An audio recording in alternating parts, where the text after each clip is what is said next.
Eu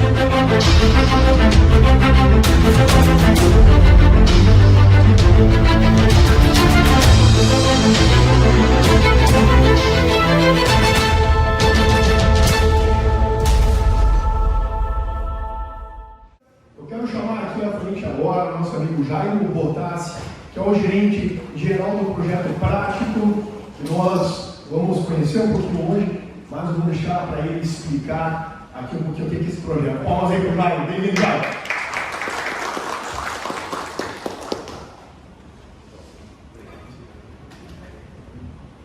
Bom dia, pessoal. Tudo bom? Está aqui em cima. Antes eu queria só dar uma palavrinha sobre o tema aqui. Depois de 30 anos fazendo grandes empreendimentos, a gente tem alguns conceitos, né, algumas crenças. E minha filosofia o acidente para você evitar acidente, você tem que tratar 3 pilares, né? Procedimento, instalações e pessoas. Eu acho que procedimento todo mundo tem, acho que até demais, né? O Brasil é conhecido como burocracia, né? Excesso de procedimentos. Instalações, a gente é falho, né? Muitas empresas têm instalações desatualizadas, a gente não é exceção. Esse projeto aqui é um projeto que utiliza instalações antigas, né? E moderniza elas, eu vou falar um pouco sobre ele. E as pessoas, né? Onde a gente investe menos, né? A gente está num país em desenvolvimento, onde as pessoas não têm a capacitação como sua base, precisam do mercado trabalhar e muitas vezes vão sem ser capacitadas. Aí aprende na prática, né? E aí o cara vira um soldador prático, vira um mascarenqueiro prático, vira um carpinteiro prático, e aí ele vai. E aí ele vem para dentro da sua casa, né, fazer uma obra. E aí ele traz vícios bons, vícios ruins. O problema é que esse cara não está pronto, por exemplo, quando você muda um procedimento, uma ferramenta, ele não tem a capacidade de se adaptar, porque ele não tem a teoria, ele não foi preparado para isso, ele aprendeu na prática. E aí o acidente acontece. Né? Eu acho que vai falar um pouco aqui, né? Esse investimento em capacitação ainda não é uma cultura das empresas brasileiras. A gente ainda delega muito para o setor público. Por quê? Porque a gente acha que capacitar alguém a gente vai perder para o mercado. É verdade, desde que a sua empresa não seja atraente. Se ela for atraente, você não vai perder. Então eu acredito muito nesse pilar de pessoas, a capacitação, onde a gente está falhando muito. Na minha vida profissional, eu já tive acidentes fatais, e quando você chega no final da investigação, chega muito próximo disso, que é a pessoa não ter a percepção de risco, por não ser capacitada. Ninguém vem para dentro de uma instalação industrial para sofrer acidente, ou vem. Isso não existe. Né? Isso não existe. Então por que o acidente acontece? Por que a pessoa se coloca em situação de risco? Porque ela não tem a percepção do risco. É simples assim. Por que ela não tem a percepção do risco? Porque ela não consegue enxergar. É o mesmo caso que uma criança põe um dedo na tomada. Por que ela põe? Porque ela não está capacitada para aquilo, ela não tem ideia daquele risco. Aí ela põe uma vez, toma um choque e nunca mais ela põe. É o que acontece com nossos empregados sem capacitação. Se ele sobreviver, ele não vai fazer aquilo nunca mais. Mas o negócio é se ele sobreviver, se ele não tiver a vida mudada. Isso não dá para esperar. Então eu resumo sempre que a gente está trazendo crianças para dentro das nossas instalações para botar o dedo na tomada. Sabe quantas pessoas são capacitadas dentro do Complexo Tubarão para fazer as suas atividades? O último levantamento que a gente fez deve ter 1 ano. A cada 2 anos a gente faz nas nossas obras. 33%. Mas sabe quantas pessoas estão prontas para serem capacitadas com o ensino médio completo? 70%. Então elas têm condições de aprender, elas não tiveram oportunidade. Então acho que isso eu queria deixar aqui um resumo. Né? Eu não vim aqui para falar diretamente sobre isso, mas eu não perco a oportunidade. Uma crença que a gente tem, então a gente sempre incentiva as pessoas a capacitarem. A Vale tem um programa, toda vez que ela contrata uma empresa, ela pergunta se a empresa quer entrar nesse programa, né, que é o partilhar. onde a empresa tira um percentual do seu lucro e investe, né, na comunidade, e o maior investimento é social e o social para a educação. Tem várias e várias empresas investindo nisso, que estão conosco, em capacitar profissionais, mulheres, jovens, né, até pessoas aposentadas que querem voltar. Eu acho isso muito legal. Eu acho que isso é a nossa parte que a gente está fazendo. Pessoal, o que é o projeto prático? Tem um vídeo aqui antes institucional da Vale que foca muito em transformação. E esse projeto aqui tem a ver com isso. Vamos passar o vídeo primeiro.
Então, pessoal, eu vou contar uma história aqui um pouco, né? Alguém já viu falando de briquetes? A gente é uma empresa de extração mineral, né? A gente começou há 70 anos atrás, explorando minas e mandando esse material bruto, né, para ser transformado em aço. Chegou um ponto que a gente precisou pegar esse fino desse material explorado, que estava impactando o meio ambiente, e dar um destino mais nobre para ele. Foi quando surgiu as peroxizações há 60 anos atrás. A Vale foi pioneira nisso, o Brasil foi pioneiro nisso, onde aglomerado esse extra fino que não dava para ser transportado, que estava sendo estocado, né, em Minas, transformou em pelota, né? E assim surgiu a peroxização. E 60 anos a gente faz isso, né? Só que a gente usa carvão, a gente usa gás natural, a gente usa muita água, né? E hoje o Complexo Tubarão é o maior complexo de peroxização do mundo, não sei se vocês sabem disso, né? O Brasil é o maior centro de peroxização do mundo, né? Juntando Samarco, Vale, por aí vai.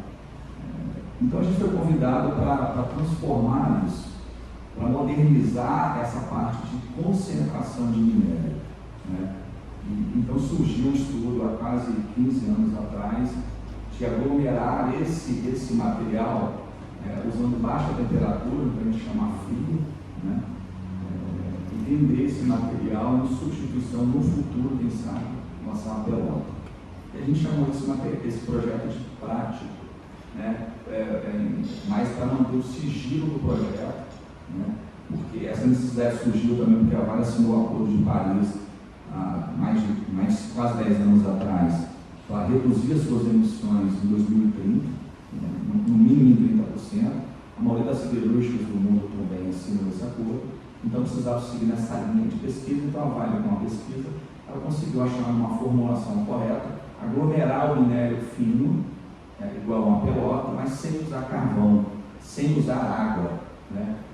Por isso é possível? Bom, na teoria no laboratório. Então nós somos convidados, a nossa gerência, para tentar transformar isso numa indústria verdadeiramente. E aí chegou no meio da pandemia. Não dava para fazer nada disso fora do Brasil, não podia viajar. Então a ideia foi, vamos pegar um ativo existente antigo, do Complexo Tubarão, por exemplo. O que mais se parece com a briquetagem é uma privatização. Vamos pegar as privatizações mais antigas, as mais antigas nossas, a gente chama de usinas 1 e 2, tem mais de 60 anos, e vamos transformá-la numa planta de briquetagem, já que a pandemia nos limitou, né? E assim foi feito, né? A planta antiga realmente é uma planta improdutiva, com vários riscos, nossas instalações degradadas, né? com risco, né? Então a gente começou a desenvolver. E qual é a ideia, né? Por que a gente se sentiu motivado a isso, né? Primeira coisa, se eu conseguir fazer com que a siderúrgica use o briquete, ela não precisa mais de sintetização. Olha só a siderúrgica, que legal. Com isso, ela já reduz as suas emissões em mais de 10%. Isso já foi um motivador interessante, né? Porque você acaba tirando a pelota e o granulado dela que não usa. Tá? É uma tecnologia, então, que a gente começou a desenvolver há 18 anos atrás, até um pouquinho mais já, né? A gente tem uma empresa parceira nossa, tem alguém aqui que chama Tecnomed, que foi aonde realmente esse estudo começou, né? Fica aqui em Pindamonhangaba, né? E ali a gente viu que podia ampliar essa capacidade e testar isso na escala, mas não tinha nada no mundo para a gente ter como referência. Pode passar? Então, olha só que ganhos interessantes, né? Eu consigo reduzir praticamente 80% do CO2. Isso é porque eu não uso carvão e uso muito menos gás natural, né? Sem necessidade de adição de água. Não sei se vocês sabem, eu vou fazer uma comparação aqui um pouco mais na frente, mas a pasteuриzação, metade dos processos usa bastante água. Moagem, filtragem, espessamento, por aí vai. Isso eu não uso nada disso. Então, eu consigo reduzir o SO2, praticamente quase 100%, fica um pouco residual somente, o NOx em 75%, e o particulado que incomoda tanto a gente que está no meio, de uma cidade igual o Grande Vitória, o particulado incomoda bastante as pessoas. Então, a gente, no mínimo, consegue reduzir 20%. Isso aqui está subestimado, a gente, a partir da primeira planta agora, que é essa usina 1 e 2, a gente acredita que isso vai ser muito maior. A gente está sendo conservador aqui, até para começar os testes de verdadeiro e confirmar que é muito melhor do que isso, e a ideia é, se isso der certo, a gente expandir isso para o mundo, porque a gente já percebeu que o mundo está ávido para algo melhor, ávido pelo futuro, ávido por menos emissões. Não, isso não é só a Vale, ela está sendo motivada pelos clientes siderúrgicos nossos. Há uma grande corrida para a redução, realmente. A ideia é se criar o famoso aço verde, onde você vai ter opção no futuro de comprar um carro feito com aço verde ou aço comum. Eles vão ter preços diferenciados, geladeira feita com aço verde ou aço comum. Então essa é a ideia, partindo do minério, partindo da aglomeração a frio, que já tem uma emissão muito reduzida. Ok, pode passar? Um pouquinho mais aqui, então essa tecnologia é inovadora, não tem referência, pessoal. Então eu não sei se vocês já trabalharam em alguma coisa que não tem referência. Você fica meio perdido, Aonde você mira? Aonde você vai? E a gente percebeu que a resposta não tem certo e errado. Você tem que seguir em frente. Eu acho que isso faz a inovação dar certo. Siga em frente, premissa.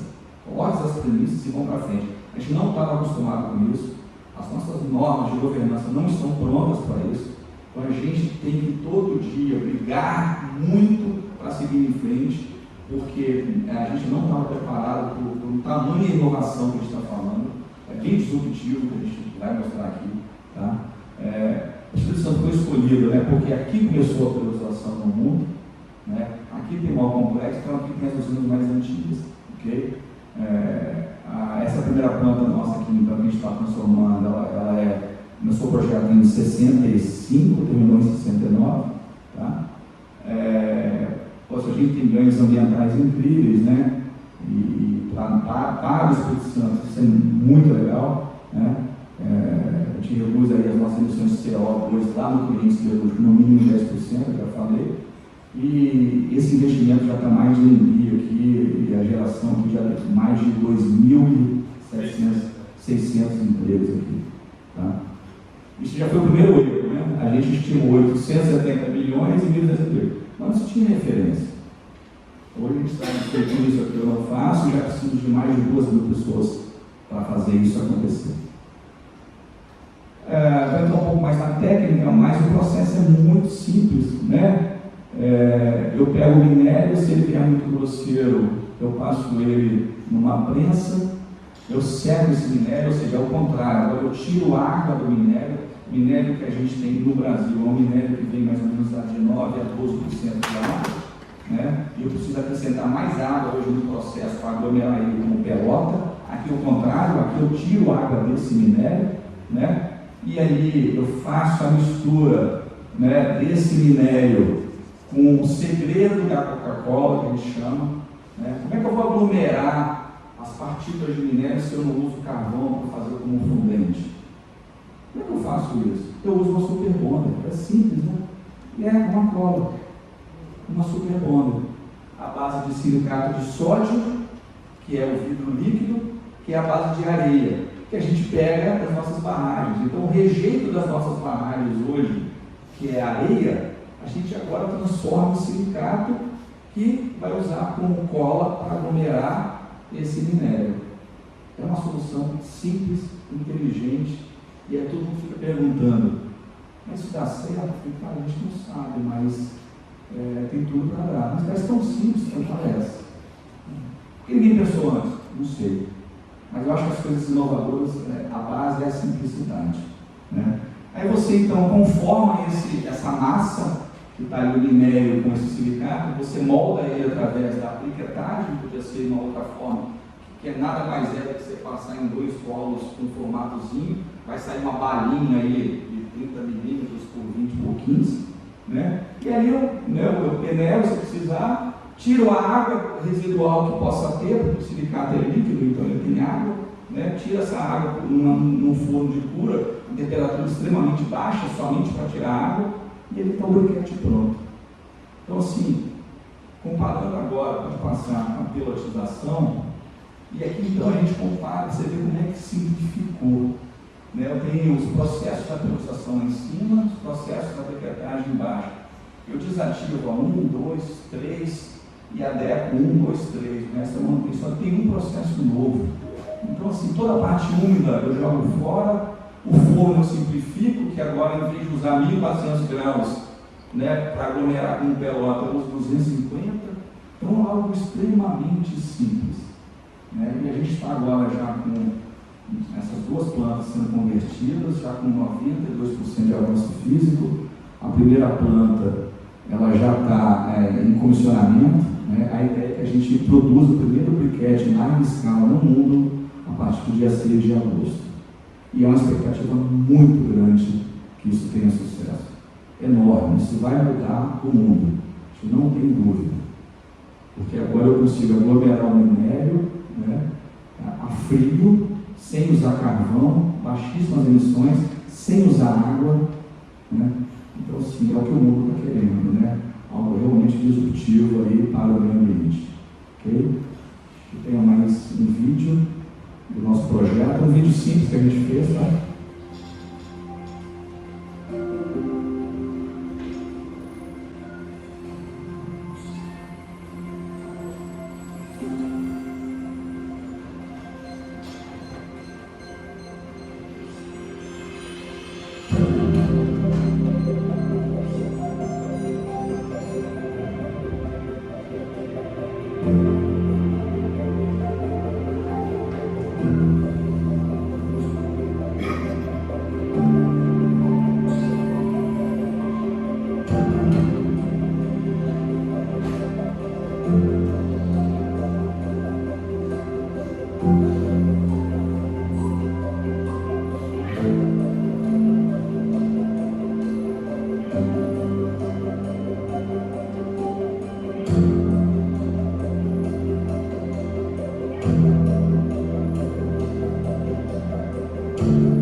nosso pátio, né? Eu ensino, fiz um silo novo que eu posso escolher vários tipos de minério ao mesmo tempo, um briquete muito flexível para isso.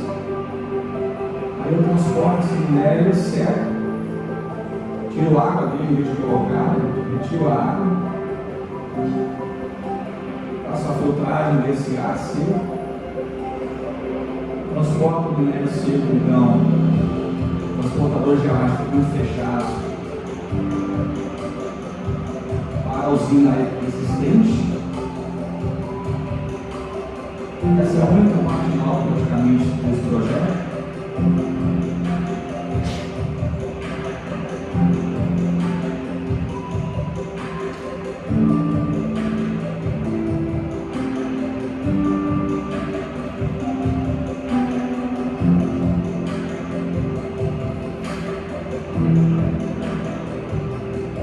Se o minério é muito grosseiro, eu tenho uma prensa existente que eu posso passar por ele, senão eu vou direto.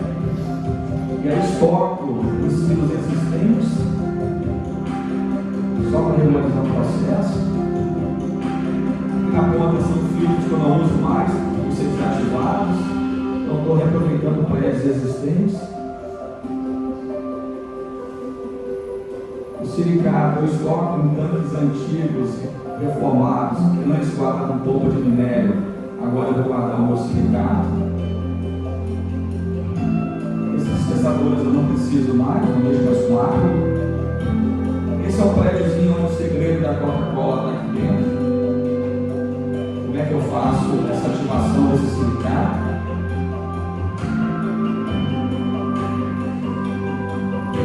E aí eu vou, faço a mistura, briqueto. Depois eu passo no forno para secar e empilho, está pronto. Esse é um prédio que tinha disco de pelotamento, é um processo muito mais sujo, né? Muito mais improdutivo. Hoje são 5, você bota as brinquedeiras aí.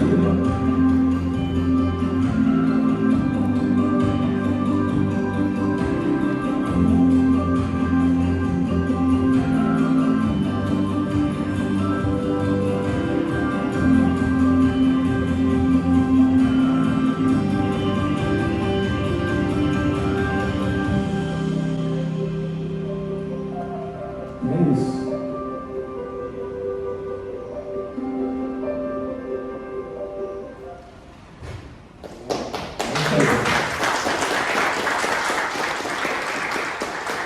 Se tiver alguma dúvida aí, não sei. Foi muito rápido, né? Alguém quer ter alguma? Eu tenho uma pergunta apenas.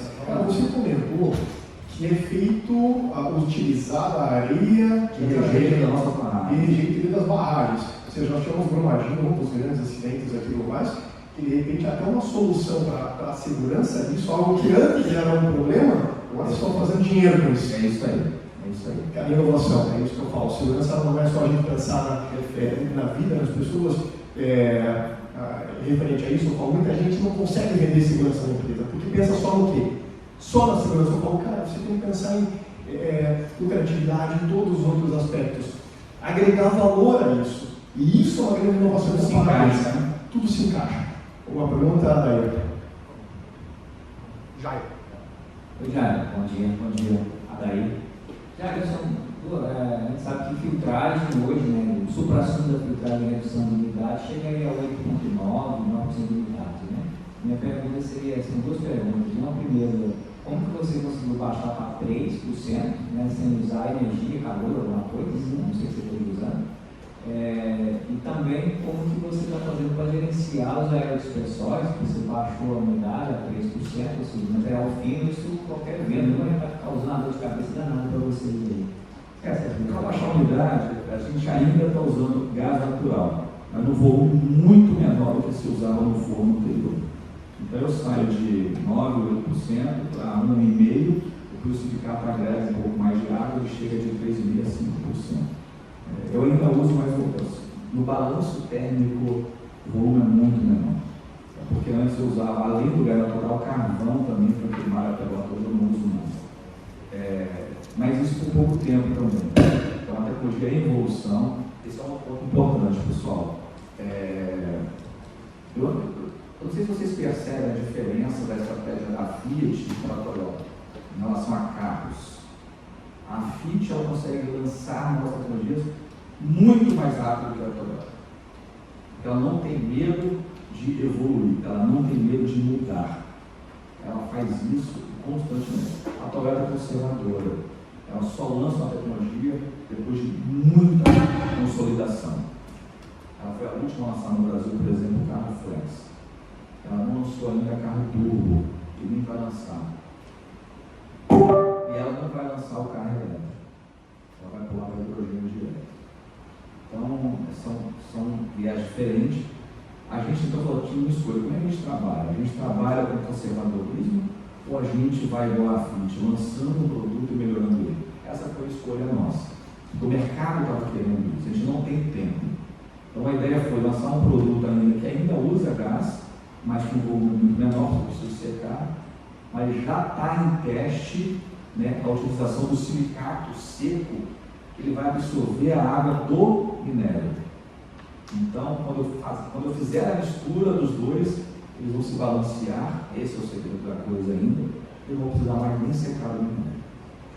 Então, essa primeira planta ainda está nascendo assim. A gente tem mais de 30 projetos em paralelo com esse pelo mundo, pessoal. Já acordos firmados com várias empresas no mundo todo. No mundo todo. Incrível que pareça, o polo onde vai ser lançado o primeiro aço verde deve ser no Oriente Médio, onde nasceu o petróleo. Que a filosofia dos caras é o seguinte: nós poluímos o mundo e nós vamos destruir o mundo. Então, grandes investimentos no Oriente Médio para levar essa tecnologia para lá. Lá ser um centro de produtos cirúrgicos verdes. Eles querem ser o centro de excelência do aço verde no mundo. E essa tecnologia está em evolução. Então não tem resposta certa, é assim que a gente faz. E sobre a parte de emissões, tivemos que mudar o conceito. A Vale não utilizava transportadores de arraste, usava transportadores de correio convencional, onde você tem muita emissão, por mais que você feche eles. Hoje a gente utiliza já nessa tecnologia transportador de arraste. O que são transportadores de arraste, pessoal? Usado muito na indústria de alimentos. São umas caixas fechadas, onde você tem basicamente uma rosca, você vai empurrando esse material, em taliscas. Então, assim, algo que também não foi feito para minério, mas foi desenvolvido com o fornecedor daqui do Brasil, com tecnologia alemã para nós, só para esse projeto. Não tínhamos briquetadeira nesse tamanho, foi desenvolvido por um fornecedor chinês para nós. Não tínhamos como misturar o silicato líquido com os aditivos, que é o segredo. Não tínhamos equipamento pronto, foi desenvolvido para a empresa nacional, para nós, tudo patenteado. Então a gente inovou constantemente para chegar até aqui. E continua inovando. Esse projeto não está pronto, é um projeto em evolução, é um projeto que está em modernização, mas a gente espera atingir o mercado aí com mais de 100 milhões já de briquete em 2030. Ainda é muito pouco. Tá bom? Maravilha, obrigado. Mais alguma pergunta, gente? Por aqui? Não? Então, muito obrigado, Jairo.